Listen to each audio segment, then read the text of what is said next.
láti ìjọ Monday tó ti ṣẹlẹ̀ àbúrò wa tí máa ń tẹ̀lé kí tó jẹ́ lárúbọ wa òjò òun ló pè pé ọ̀rẹ́ àwọn àtàpá ní ẹbí wọn fi wá gbé wọn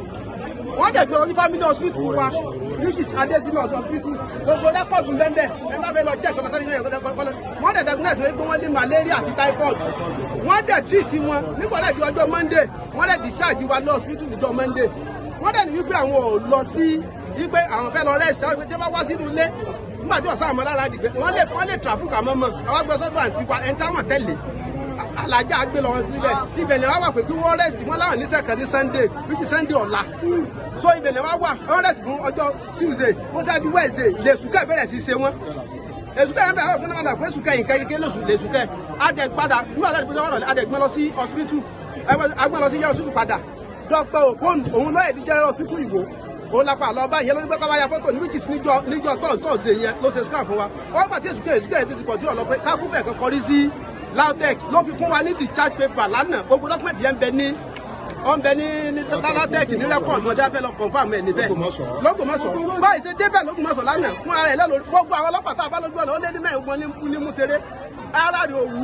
ẹsẹ̀ rẹ̀ òwú nǹkan kò ẹ bá ní kidney problem ojú rẹ̀ òwú yóò ṣe everything kò ní kidney problem kò ní kankan. so nígbà tá a rẹ̀ débẹ̀ lánàá wọ́n bá wọn sọ̀rọ̀ wọ́n bí léèrè ọ̀rọ̀ fún ẹ̀ lọ́sọ̀gbọ̀n kẹ́kọ̀ọ́ bá ta sí rìkọ̀dù ẹ̀ lẹ́tà wọn ni mímí òun fẹ́ 6 wọ́n dẹ̀ bẹ̀rẹ̀ sí fún wọ́n dẹ̀ fún lọ́ksídì immediately pé wọ́n máa lò but later wọ́n lẹ̀ kọ́ sí ìyẹn tó máa lò kéde kò lò kí wọ́n wálẹ̀ ìyẹn lọ́wọ́ bí ẹ̀ńtọ́ èdè ibẹ̀ kí ló lè fà pé ẹni ìgbà tá a kọ́ bí tẹ̀sí yẹn gan wọ́n yà tẹ̀sí ilé ó sì mọ̀ mọ́nà pé kọ́ mọ́ rẹ̀ sí mọ́nà mímí òun ò lòkè kí ló lè ṣẹlẹ̀ lọ bá lòrẹ̀sọ ìpòfẹ́sọ̀ tó ráyè dìbẹ̀ gangan ìyẹn lọ́wọ́ ni wọ́n gbé lọ sí dialysis lab níbẹ̀ yẹn pé kí wọ́n lọ gbé wọn síbẹ̀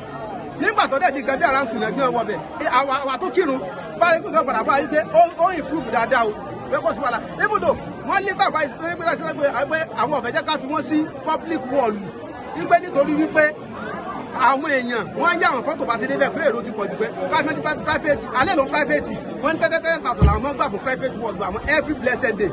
sọ a ní pé kò sí wàhálà lẹ́tà ló ti padà kò wá yí pé àkéde kan mọ ìwọ kẹ̀kẹ́ pé wọ́n mọ̀ kú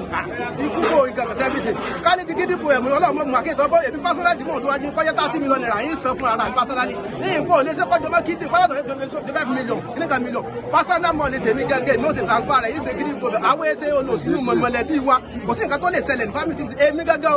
ẹnjìnà sọ ìbò ìfàmì jíde lè ní